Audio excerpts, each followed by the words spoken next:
Mass ஆயிட்டு தான் பண்ணுவேன். பண்ணா சூப்பரா தான் பண்ணுவேன். அது வேலைக்கே ஆகாது. அப்படி வைக்கவே கூடாது. அப்புறம் என்ன, என் தலைவனே சொல்லிட்டான், சேலஞ்ச் ஸ்டார்ட் பண்ணலாமா. இன்னைக்கு டே 2.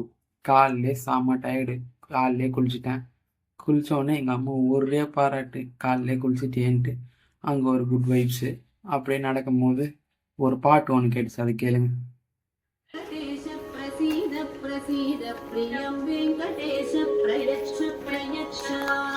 காலையிலே எங்கள் அம்மா பாராட்டு, பாட்டு, அப்புறம் நேற்று ஃப்ரெண்ட்ஸ் எல்லாம் மெசேஜ் பண்ணது எல்லாம் சேர்ந்து ஒரே பாசிட்டிவ் வைப்ஸ் தான். ஆரம்பித்தோடனே சரி இன்னைக்கு ஓட ஆரம்பிக்கலாம் அப்படின்னு ஓட ஆரம்பித்தேன். அது வேறு யாரும் இல்லை, அது நான் தான். ஓடுறேன் ஓடுறேன் ஓடுறேன், உலகின் விளிம்பு வர ஓடுறேன். ஓடிக்கிட்டே இருந்து கிட்டத்தட்ட ஒரு 2 கிலோமீட்டர் ஓடியே கவர் பண்ணிட்டேன் இன்னைக்கு. செம்ம கால் வலி உண்மையாக சொல்ல போனால். இந்த மாதிரி கால் வலி வந்ததே இல்லை. ஓட ஆரம்பித்தேன், அப்புறம் நடக்க ஆரம்பித்தேன். நடக்கும் போது வீடு வந்து சேர்றதுக்கு பெரும் பாடாயிடுச்சு. கஷ்டப்பட்டு எப்படியோ வீடு வந்து சேர்ந்துட்டேன். ஒரு இளநியை குடிச்சிட்டு இன்னையோட டேவை, இன்னையோட சேலஞ்சை கம்ப்ளீட் பண்ணிட்டேன்.